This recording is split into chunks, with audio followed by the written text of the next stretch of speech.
dobrei os meus joelhos para conversar com o Senhor. Desiludido do mundo, no peito um sofrer profundo, sem paz, sem fé, sem amor. Ajoelhado,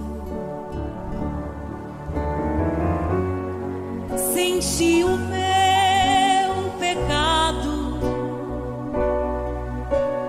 e o grande mal que ele me fez.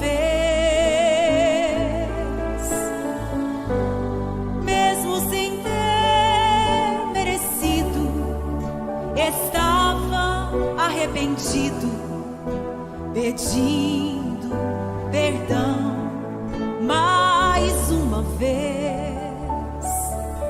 Porém, Jesus não esquece do pecador que padece, pois não tem alegria em pecar.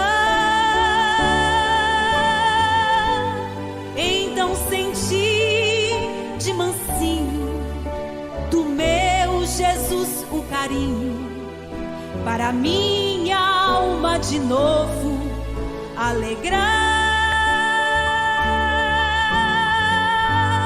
Agora sou um novo crente, olhando só para frente. Feliz, feliz com Deus, sigo a cantar. Agora sou um novo crente, olhando só para frente. Feliz, feliz com Deus, sigo a cantar.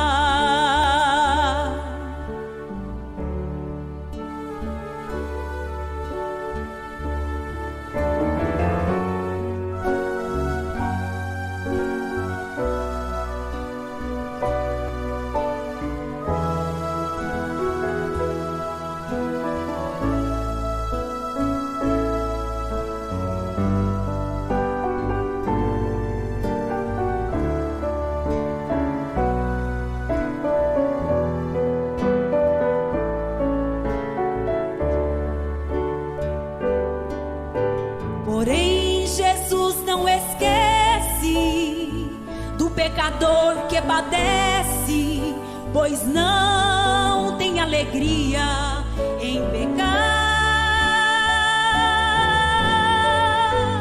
Então senti de mansinho do meu Jesus o carinho, para minha alma de novo alegrar.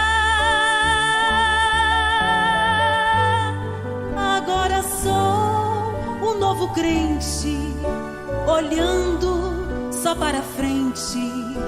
Feliz, feliz com Deus, sigo a cantar.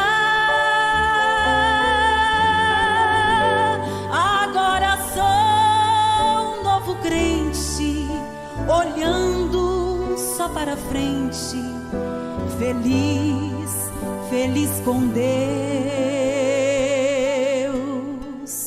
sigo a cantar.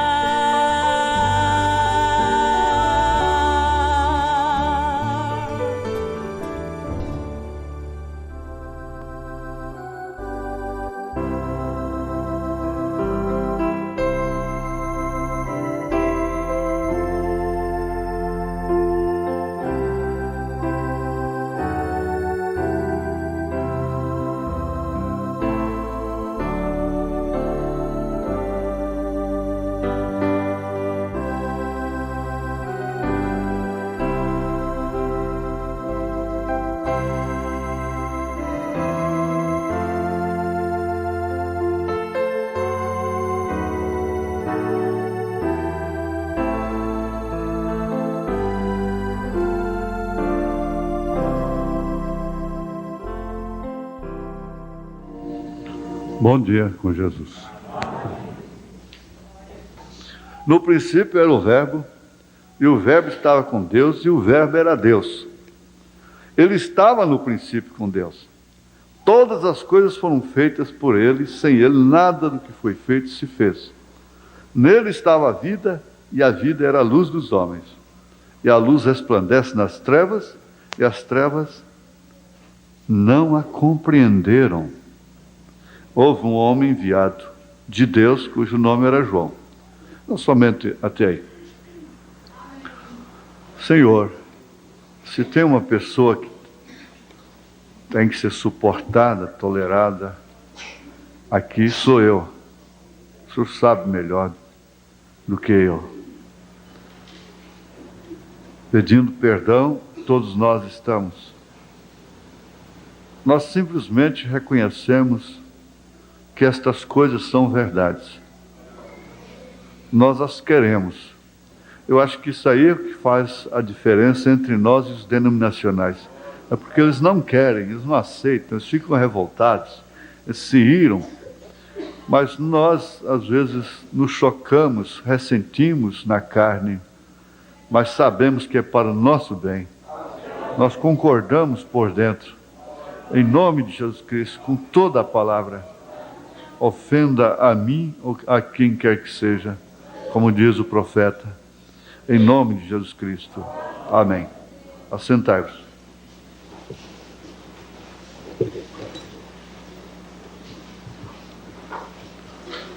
Olha, nós vamos começar aqui, eu não sei se a gente poderá ir até o fim. Se você quiser trazer aos domingos, estou falando assim, não como um trato, né? Como um trato fixo, mas seria a era da igreja de Éfeso. A era da igreja de Éfeso. E nós podemos pensar que estudar as 7 eras é um tempo desnecessário, um estudo desnecessário para a igreja a essas alturas dos acontecimentos, mas não é não. A revelação das 7 eras, ela é base da revelação dos 7 selos. E sem dúvida alguma, ela está dentro do quadro, ela forma o quadro. Perfeito. Esse quadro foi feito pelo profeta ali, exatamente quando o Papa Paulo VI estava passando para a Palestina. Houve um eclipse da lua com o sol, e o Espírito Santo fez aquele quadro na parede lá do tabernáculo.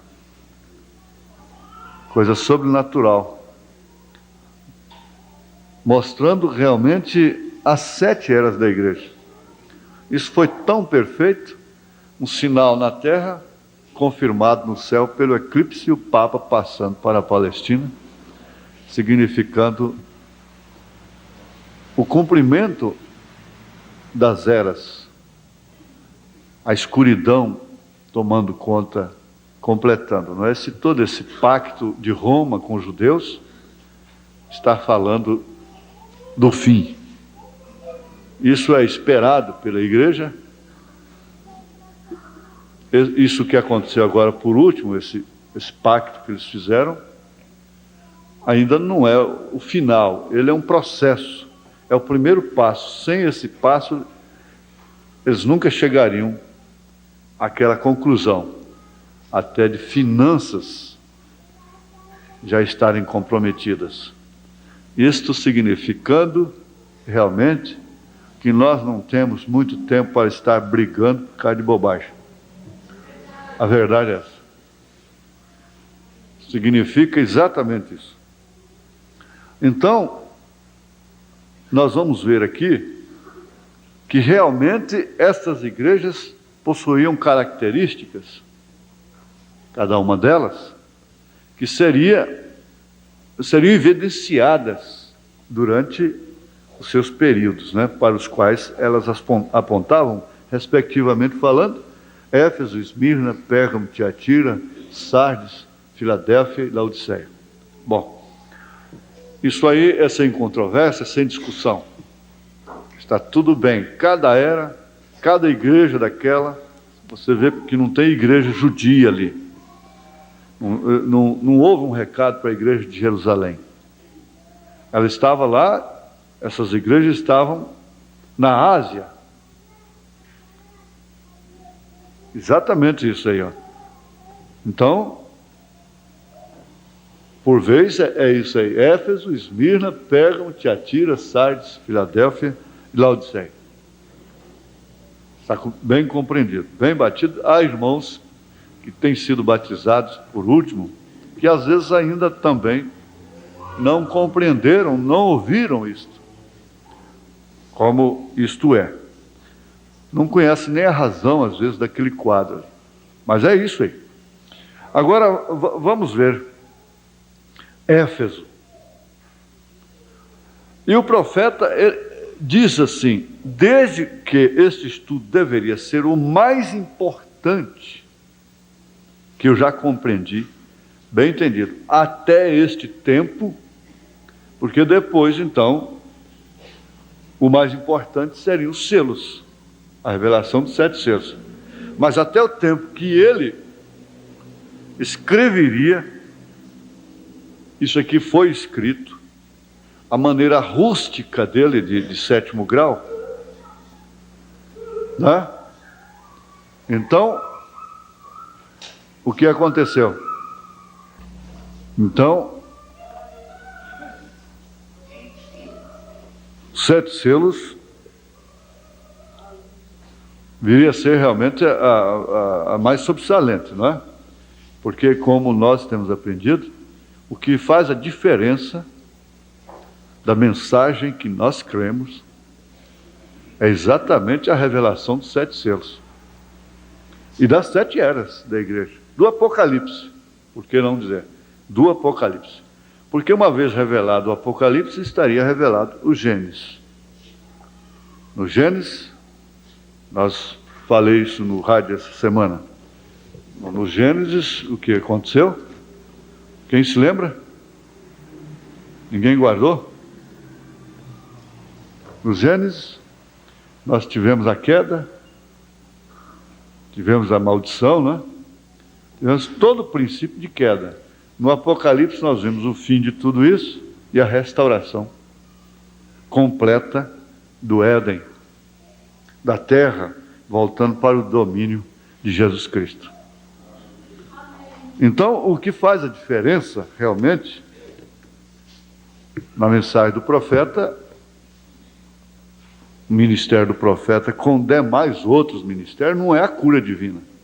Muito embora não tenha havido nenhum homem na terra a quem Deus tenha usado, nem mesmo Smith Wigglesworth, que foi um superpoder na cura divina, foi usado como o irmão Branham.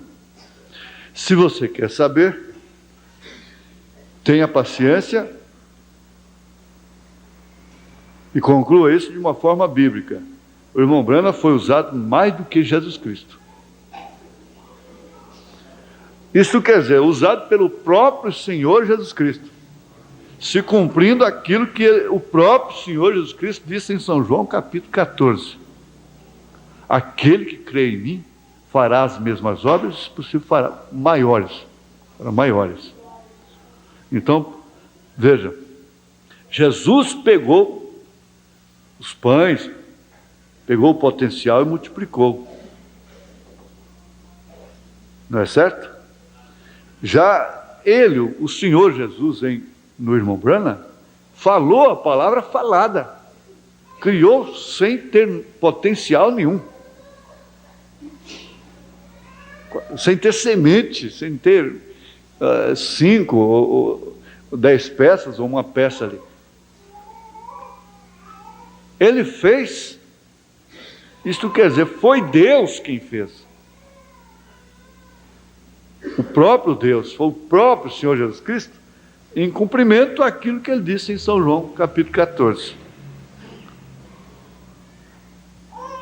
Mesmo assim, o dom, o dom não evidencia um ministério.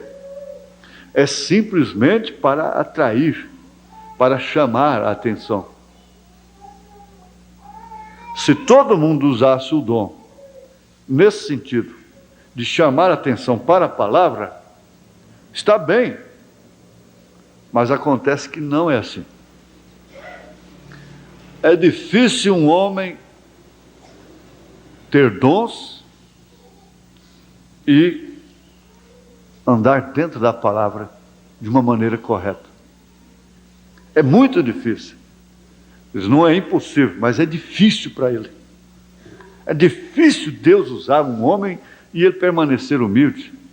E ele terminar do jeito que ele começou. Humilde. Porque ele cresce. O dom leva o homem a crescer em fama. E ele fica idolatrado.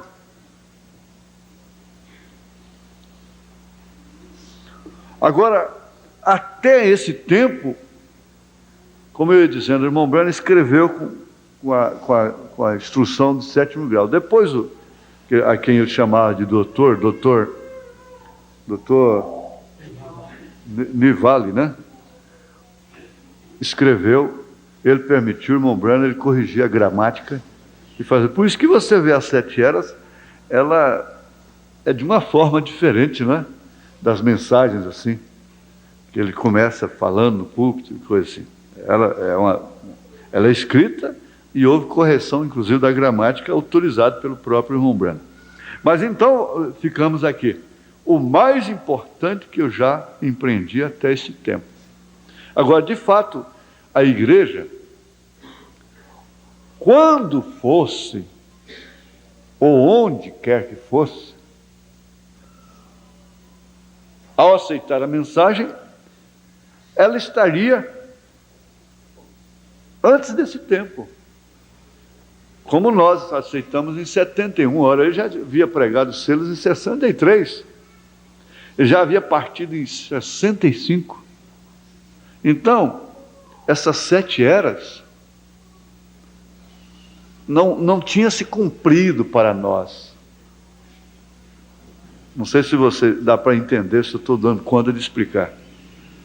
Nós teríamos que passar por aqui.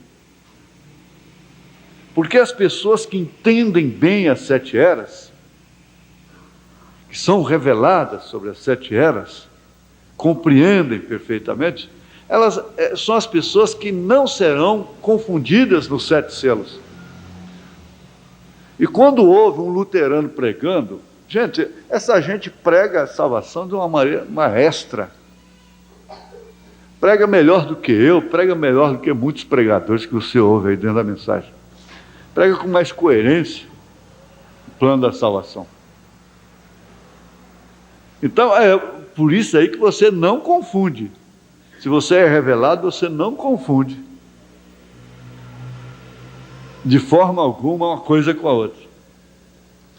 Então, ele buscou a Deus e encontrou isso que você vai ler, você vai compreender isso aqui. A chave que me deu o Senhor, pela qual pude determinar o mensageiro de cada era, é sumamente bíblica.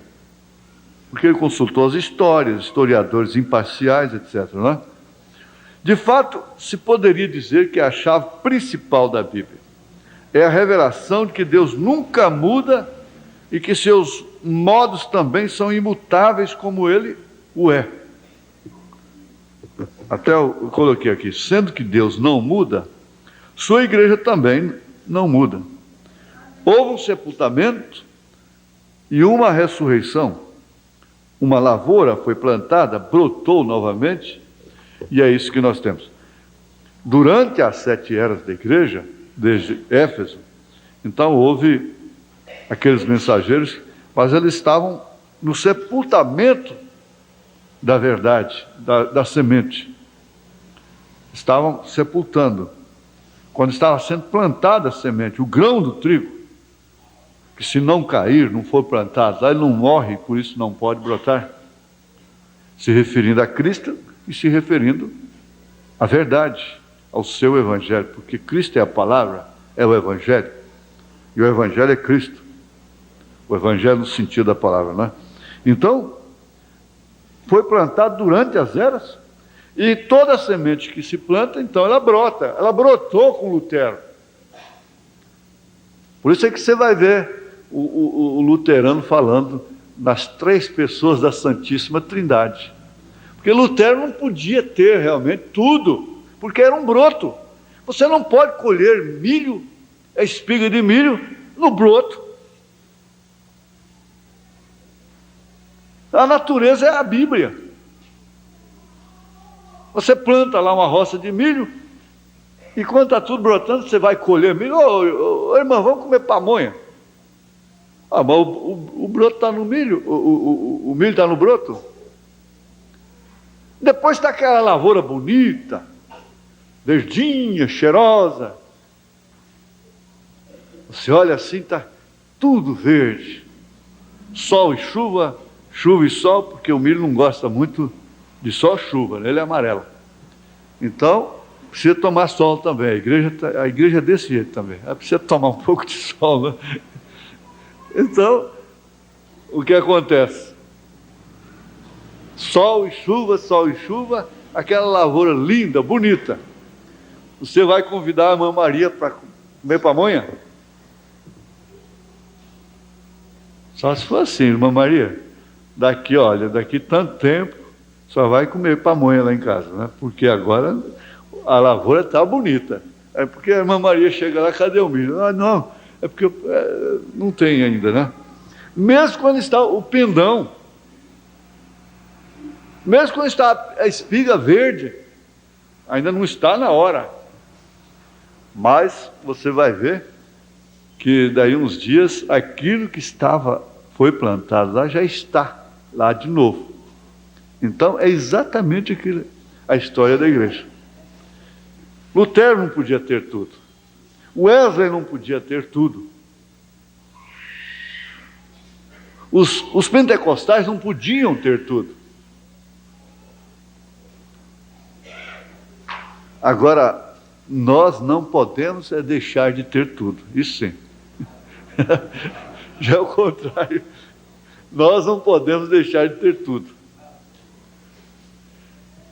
É por isso, minha irmã, meu irmão, que ao receber essa revelação, você não suporta ficar sem ser batizado em nome do Senhor Jesus Cristo. Ah, mas e os que morreram na época de Lutero não foram salvos? Foram. A quem mais é dado, mais exigido. A lavoura estava brotando. E Deus não requer deles.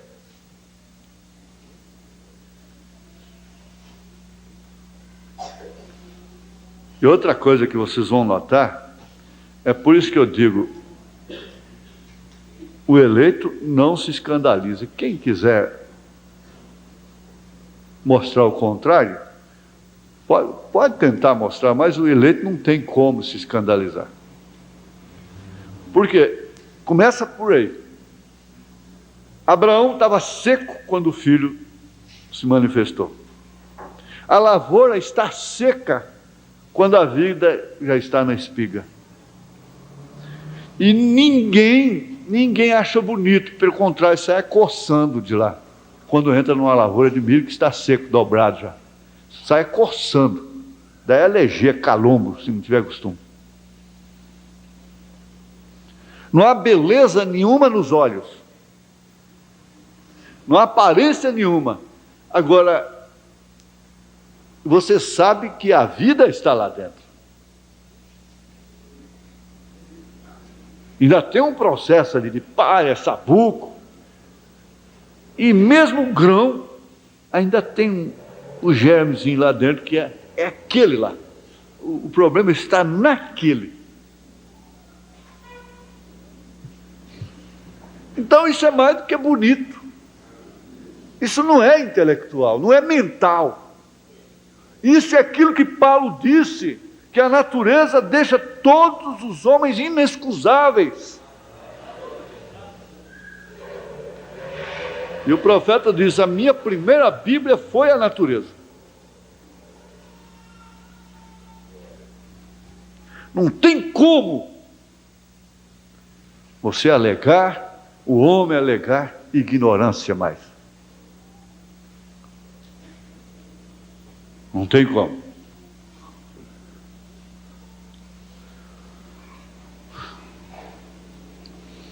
Jesus Cristo, nós vamos partir desse princípio aqui, de ser o mesmo, do padrão. Isto quer dizer, voltou à vida. Se eu não sou, mas pelo menos eu mostro o que é. Eu disse que o Evangelho de Paulo reprovava ele, tanto que ele exclamou: miserável que sou. A mensagem verdadeira reprova o próprio mensageiro. O Branham disse: o maior inimigo que eu conheço chama-se William Marion Branham. Se essa mensagem não reprovar o mensageiro, ela é falsa, ela está dentro do nível dele.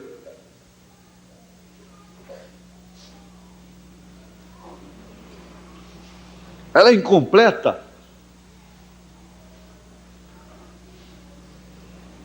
Jesus Cristo é o mesmo ontem, hoje e eternamente. Desde que você conhece o Tabernáculo da Fé, você conhece esse versículo, escrito lá na Avenida Goiás, e aqui também, não é? Jesus Cristo é o mesmo ontem, hoje e eternamente. Hebreus 13, verso 8. Agora, em Eclesiastes 3, verso 14 e 15, diz: eu sei que tudo quanto Deus faz durará eternamente. Nada se lhe deve acrescentar, e nada se lhe deve tirar. E isto faz Deus para que haja temor diante dele. O que é, já foi, e o que há de ser, também já foi. E Deus pede conta do que passou. Eclesiastes 3, 14, 15. Isso quer dizer, faz questão do que passou. Ele computa o que passou.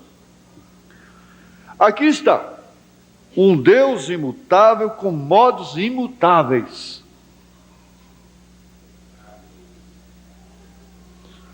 O que ele fez no princípio, terá que continuar fazendo até que seja feito o último tempo.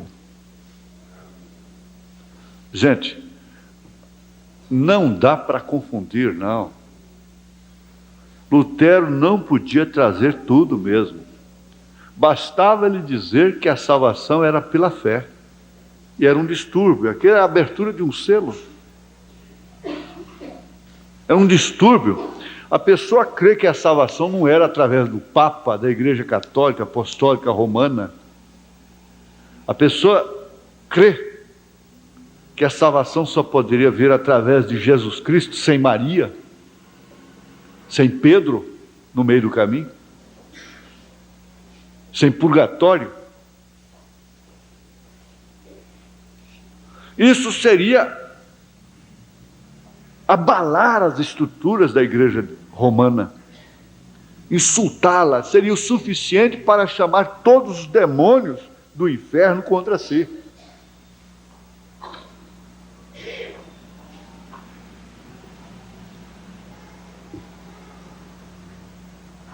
Preste bem atenção nisso. Vamos pensar assim calmamente. Não deixa vir sono, não. É só você interessar, o sono vai embora.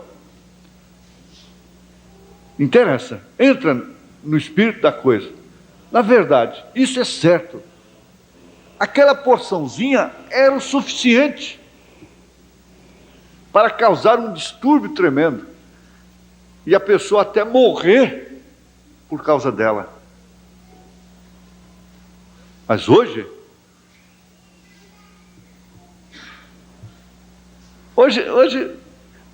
a Igreja Católica Apostólica Romana se sente insultada, abalada por causa da justificação pela fé? Não. Não tem que se tirar ninguém de lugar nenhum por causa simplesmente para crer que a salvação é pela fé. Pode ficar na Igreja Católica mesmo. Não precisa mais. E ela está mandando ler a Bíblia. E agora já estão dizendo aí que Goiânia é do Senhor Jesus e que o Brasil é do Senhor Jesus. Que beleza, hein? O Brasil é do Senhor Jesus. É uma beleza, né? Eu disse assim, não é o Brasil que é do Senhor Jesus, não, a terra é do Senhor Jesus. Mas ela está no maligno. Ela não está em Jesus, ela está no carnaval. Ela não está em Jesus. Ela está na idolatria. Ela está no pecado, ela jaz no maligno. Agora ela vai ser, Jesus vai tomar posse dela, é no milênio. Aí vocês vão ver o que é uma terra do Senhor Jesus. Aí agora sim. Agora vocês vão ver a diferença quando Goiânia for do Senhor Jesus. Quando a terra for do Senhor Jesus, vocês vão ver a diferença.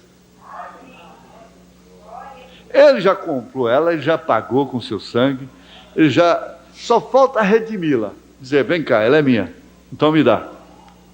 É como um terreno que você pagou, comprou, mas ainda não tomou posse, só isso. Mas espera aí, agora eu vou tomar posse, é meu. Está aqui, ó, a escritura, paguei. É só o que está faltando. E tem uma coisa, o irmão Brando disse que não morreria de velho sem ver isto. De velho não. Ele hoje estaria com 81, 82 anos por aí, não é?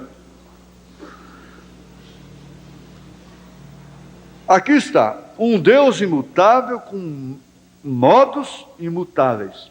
O que ele fez no princípio terá que continuar fazendo até que seja feito no último tempo. Nunca mudará. Aplique isso às eras da igreja. O tipo de homem que Deus escolheu para a primeira era.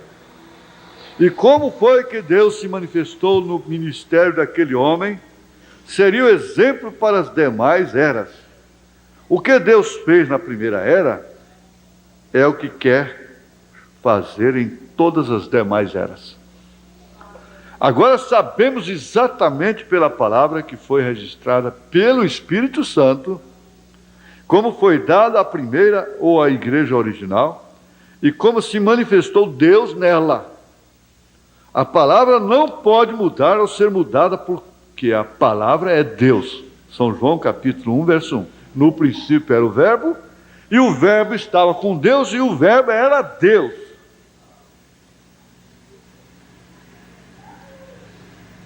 Todas as vezes que eu leio isso aqui, eu lembro que eu falei no rádio, na Rádio Jornal, que verbo é uma palavra invariável. Semi-analfabeto, né? E o presidente do Conselho de Ministros gravou. Ele gravou a mensagem, ele só não gravou, ele só não prestou atenção no poder, na bênção que tinha na palavra ali, só pensou na gramática. Aí quando eles soltaram o manifesto contra mim, contra a minha pessoa, com meu nome, eles botaram lá assim, ele disse que verbo é uma palavra invariável. Para mostrar que eu sou ignorante, né? Mas eles esquecem que eu sou Jacó. Eu dou jacosada, né? Aí eu vou lá e pergunto, Jesus Cristo é o verbo? É. E eu pergunto, Jesus varia? Se a palavra de vocês, o verbo seus varia, Jesus não varia. Não, ele não está variando. Nem varia. Ele não muda. Ele é o mesmo ontem, hoje e eternamente. No entanto, ele é o verbo. Esse é o certo. Não é o certo?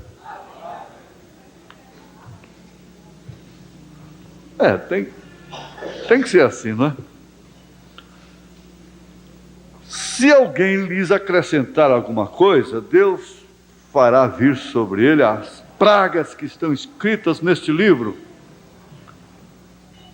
E se alguém tirar quaisquer palavras do livro desta profecia, Deus tirará a sua parte da árvore da vida e da cidade santa que estão escritas neste livro.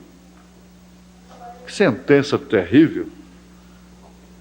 Mas não é fazer uma Bíblia, aumentar a Bíblia ali. Mas a gente está aumentando coisa para defender a gente, né? Ou diminuindo coisa para esconder a gente. O que a igreja foi no dia de Pentecostes, essa é a norma. Agora aqui começa o estudo. Essa é a norma. Agora, preste bem atenção. Esse é o padrão. Não há nenhum outro padrão. Nenhum outro padrão. Modelo. Norma. Padrão. Modelo, norma, padrão. Veja, o que a igreja foi no dia de Pentecostes, essa é a norma. Esse é o padrão, não há outro padrão. Não importa o que digam os estudantes, Deus não tem mudado aquele modelo. Ele não podia exigir isso de Lutero, vamos prestar bem atenção, porque lá era o broto. Ela foi perdendo, descendo, até escureceu tudo na era de Columba. Espera aí. E brotou, a semente que foi plantada brotou com Lutero. Até na era de Filadélfia, e que concluiu com os 11, Deus não pode exigir tudo. Mas agora não. Agora ela tem que ser como foi no dia de Pentecostes. Essa é a norma, esse é o padrão, não há nenhum outro padrão. Agora, ela tem que ser como nos dias de Pentecostes, de que forma? E de que maneira? Em seu fundamento, em suas bases fundamentais. Aí nós teríamos que recorrer aqui a Efésios, capítulo 2, aos Efésios, não é? Capítulo 2, verso 20. Edificado sobre o fundamento dos apóstolos e dos profetas, de que Jesus Cristo é a principal pedra da esquina. Então, Jesus Cristo é a principal pedra da esquina. Começando, então, exatamente como o profeta começou, como Pedro começou. Aí, vocês que são evangelistas, podem ver isso aí por um prisma, parece que é até mais fácil, né? Aí então, veja o fundamento. E ouvindo eles isto, compungiram-se em seu coração e perguntaram a Pedro e aos demais apóstolos: que faremos, varões e irmãos? Atos 2:37. E disse-lhes Pedro: arrependei-vos e cada um de vós seja batizado em nome de Jesus Cristo para perdão dos pecados, e recebereis o dom do Espírito Santo. Porque a promessa vos diz respeito a vós, a vossos filhos e a todos os que estão longe, lá no Brasil, a tantos quantos Deus nosso Senhor chamar. Então o fundamento começou por aí.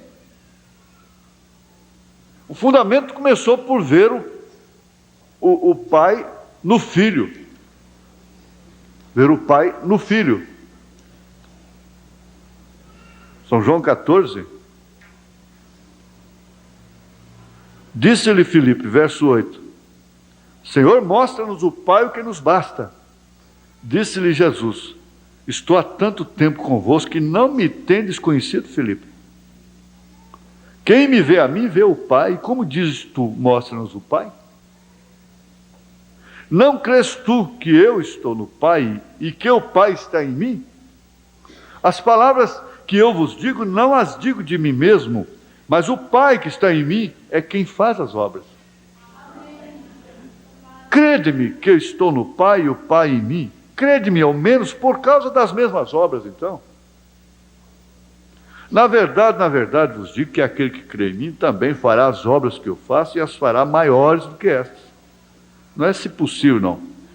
E as fará maiores do que estas, porque eu vou para meu Pai. E tudo quanto pedires em meu nome, eu o farei, para que o Pai seja glorificado no Filho. Se pedires alguma coisa em meu nome, eu o farei. Se me amardes, guardareis os meus mandamentos. Eu rogarei ao Pai. Então eles pegam a trindade aqui. Agora aqui é o pronome. E aí então nós vamos conjugar o verbo também. Não pode haver uma análise gramatical completa somente com conjugação de pronomes. Se não se conjugar os verbos, a coisa vai ficar quadrada. Não vai dar certo. Então vamos para os pronomes. E eu rogarei ao Pai, e Ele vos dará outro Consolador, para que fique convosco para sempre. Aí ele passa a dizer quem é esse Consolador. O Espírito de verdade é o Consolador, que o mundo não pode receber, porque não o vê nem o conhece. Olha, preste bem atenção aqui. Quando eles me levaram lá na Polícia Federal para responder sobre isso, eu mostrei isso aqui para o doutor lá, porque eles deram essa citação aqui para eles. Mas vós o conheceis, porque habita convosco, e estará em vós. Doutor, quer dizer que eles conheciam o Espírito? Um Espírito não tem carne, não tem ossos, disse Jesus. E quem que habitava com eles? Era Jesus, né? Era Jesus. Então quer dizer que Jesus era o Espírito, que o mundo não via, não conhecia? Só pode ser, né? E estará em vós, que estava com eles e estaria neles, porque é Deus Pai sobre nós, Filho conosco, Emanuel em nós. Isso é certo? Não vos deixarei órfãos. Doutor, quem que deixa órfão? É irmão? Quando o irmão morre, o outro irmão ficou órfão. É pai que deixa órfão. Então Jesus era pai. Não vos deixarei órfãos. Ele é pai da eternidade, doutor. Vamos lá em Isaías. Voltarei para vós. Voltarei para vós. Então quem voltou? Foi uma terceira pessoa? Foi um terceiro ofício. Uma terceira manifestação.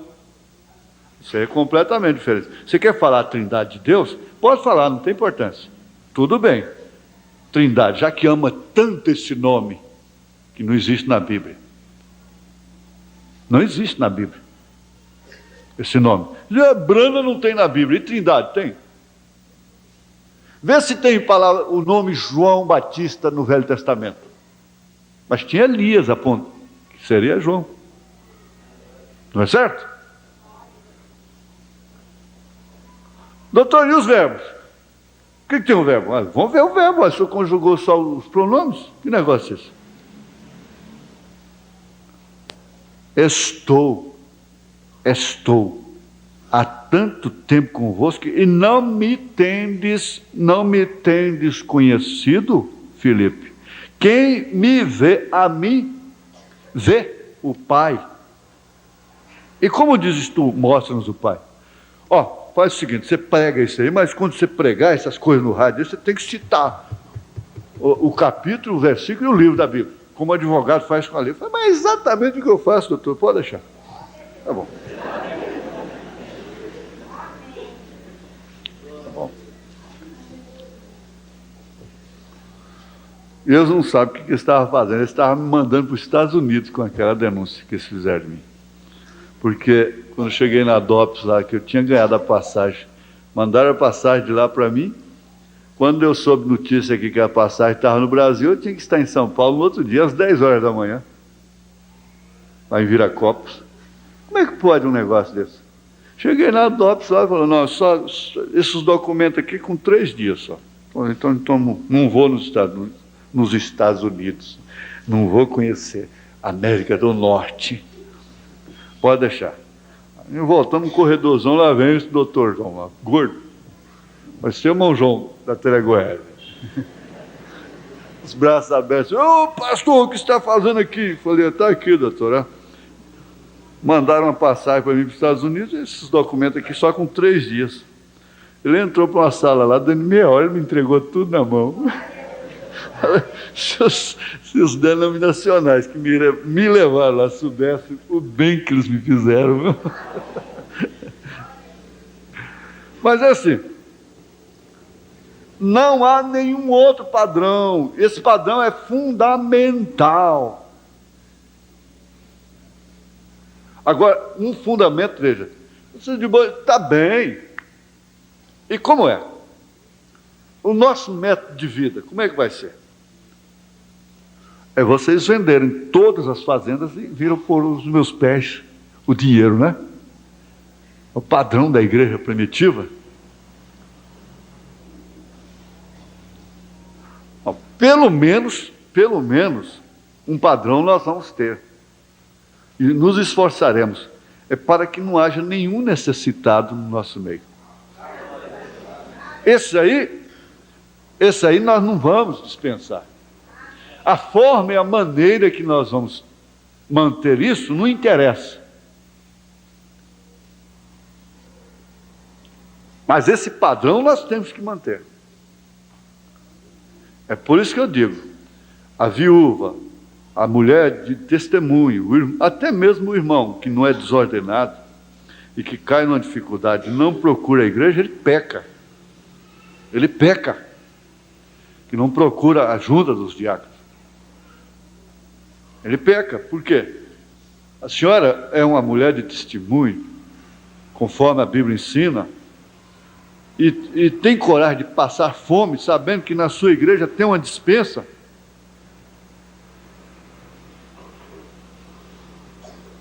Com arroz, feijão, óleo, sal, açúcar, ovos, fubá. A senhora teria coragem de passar fome? A senhora estaria agradando a Deus?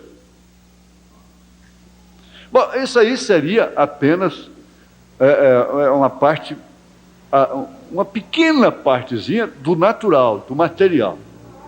Nós nunca, mas nunca mesmo daríamos conta de preencher isso da forma que é exatamente. Pelo menos nós temos nos esforçado e cremos que é dessa forma.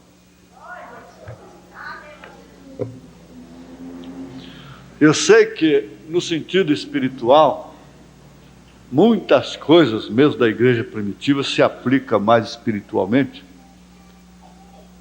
e que não há nenhum necessitado espiritualmente falando, mas Tiago não deixou a coisa misturada, não. Ele foi muito claro nisso aí. Embora os mestres digam a você que a era apostólica tem cessado, não creia nisso.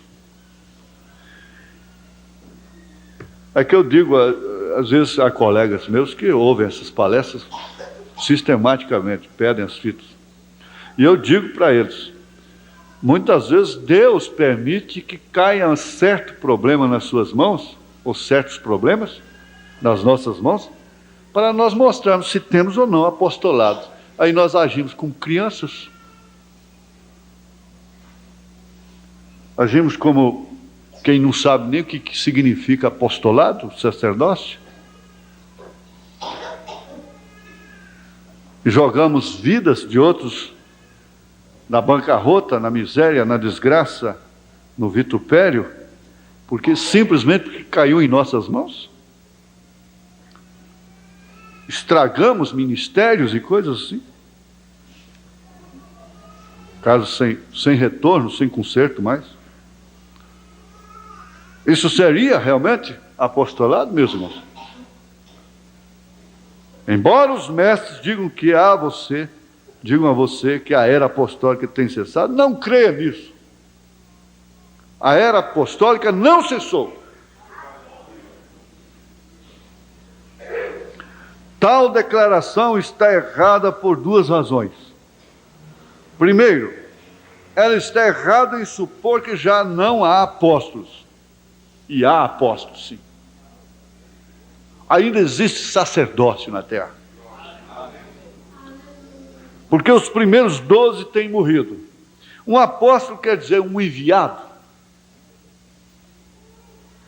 Um enviado de Deus. E hoje há muitos enviados. E nós queremos mais é chamá-los de missionários.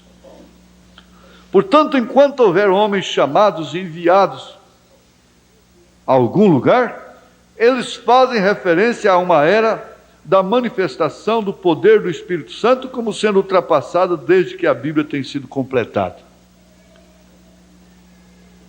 Se bem que, na verdade, também, você tem que entender que os apóstolos decidem, como Atos 15,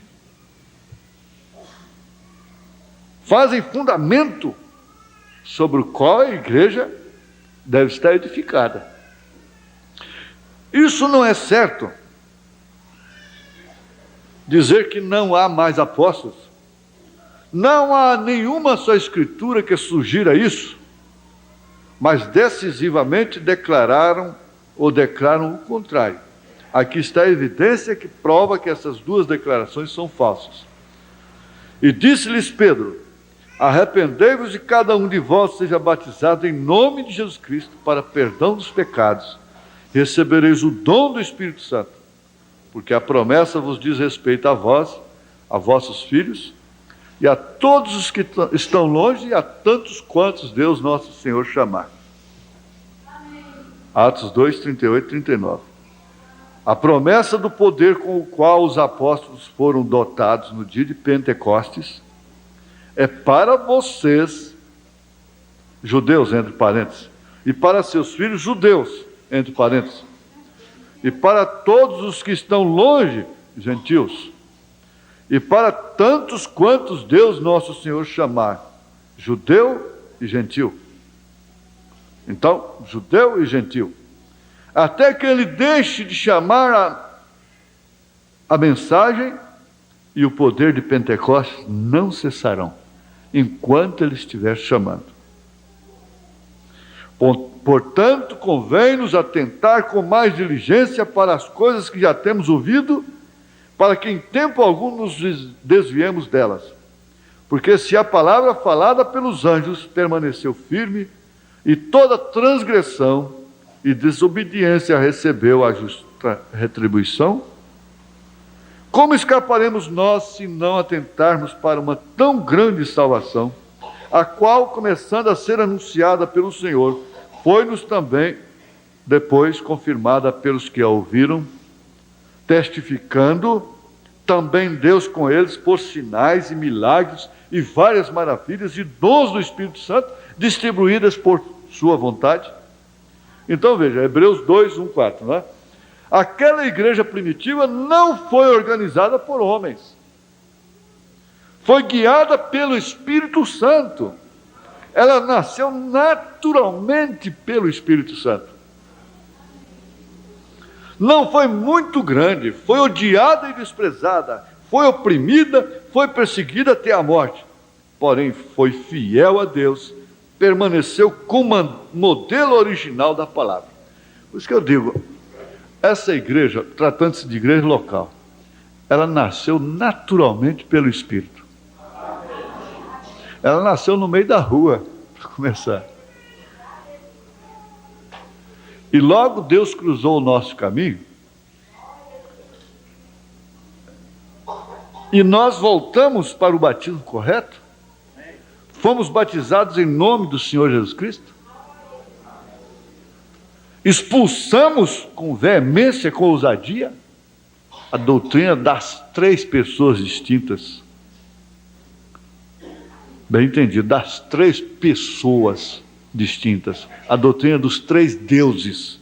Porque se são três pessoas, tem que ter três nomes, três personalidades, três deuses. Expulsamos. Tiramos essa marca da nossa testa que levará o mundo denominacional a adorar a besta. Está na testa a marca. E começa por aí, essa marca. O que falta agora? É por isso que eu digo, se eu tenho que sair, eu vou sair. De qualquer forma, Deus vai me tirar. Porque vocês estão todos acima de mim. O rapto, o arrebatamento está todo acima de mim. de qualquer homem, não é de mim não, de qualquer homem. Por isso, continue assim, confiantes, calmos, orando, vigiando, glorificando a Deus, porque o que tiver de acontecer, qualquer empecilho que houver, vai ser tirado por Deus. Por Deus, bem entendido, por Deus. Não tente ninguém fazer isso, não. Por Deus. Deus vai tirar.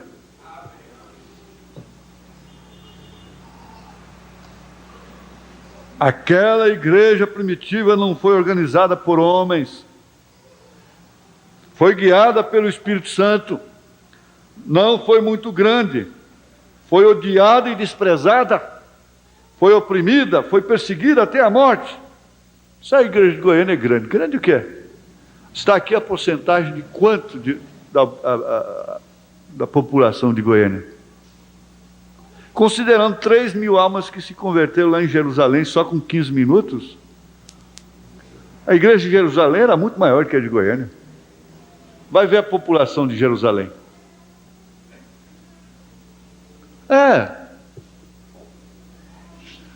Relativamente é grande. Ela é odiada, ela é desprezada, ela é oprimida, ela é perseguida. Porém, ela é fiel a Deus. Ela é fiel. Vocês são fiéis a Deus. Vocês não estão sendo enganados, não. Bem-aventurado o povo, a nação que pode ser enganada. Oxalá o Brasil pudesse ser enganado ainda e caísse na mão do Getúlio Vargas novamente. Oxalá pudesse. Foi fiel a Deus, é fiel a Deus. E vocês, essa igreja, preste bem atenção, vão ter como modelo a original igreja. A igreja original da palavra. Vocês não têm que tomar ninguém por modelo, para vestir, para se portar, para falar, para agir, para fazer isso, fazer aquilo. Não copie nada de ninguém que possa comprometer a fé, que possa comprometer a sua posição em Cristo. Copiar uma receita de bolo, uma receita de arroz de um risoto, uma coisa, tudo bem. Copiar boas coisas, tudo bem, bem entendido. Você entende o que você não deve ser levado. Então essa é a posição da igreja hoje. Essa igreja está nessa posição agora. Vocês, com exceção de mim, vocês estão todos preparados para o rapto. Vocês não têm nada que acertar mais, porque tudo que é falado aqui vocês creem. E como eu disse outro dia, se eu disser vamos lá para a mata do Amazonas, todo mundo vai embora. Não é verdade? Todo mundo vai embora. Então se disser faça isso, não faça aquilo, faça isso, não faça aquilo, vocês todos obedecem. E isso vos porá no rapto, no arrebatamento. Então aí está a mensagem na sua mão, a Bíblia na sua mão, a mensagem na sua mão. Aí estão as 7 eras à disposição de quem não tem, 7 selos, a mensagem, o sinal, independentemente de mim. Esqueça, como diz o profeta na mensagem, senhores desse tempo, esqueça de mim, não olhe para mim. Pega a mensagem, o sinal, põe aquilo. Feliz a família que pode sentar na mesa e dizer, vamos botar isso aqui em execução. Não importa os outros. Aí vocês vão tirar até aqueles hinos que chamam de hinos, mas que nunca foi hino, de dentro de suas casas. Aquelas fitas, aqueles discos, até isso vai entrar na limpeza. de hinos que nunca foram hinos. Eles não são hinos. Que lá não é hino, não tem nada de hino ali. Até isso Deus fará. Então vocês não têm porquê deixarem de ir no rápido. Se assentam em casa, pega a mensagem, o sinal, pronto. Olha, vamos botar isso aqui em dias? Vamos. A mulher dá a mão para o marido e os filhos, fala, nós estamos de acordo em nome de Jesus. Aí ele disse, eu estarei no meio deles. Nós estamos de acordo com isso em nome do Senhor Jesus. Ele disse, e eu estarei no meio deles. Amém?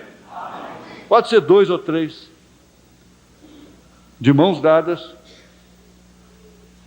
Nós estamos de acordo com essa mensagem, o sinal. Aí ele responde, e eu estarei aqui no meio de vocês. Amém? Glória a Deus.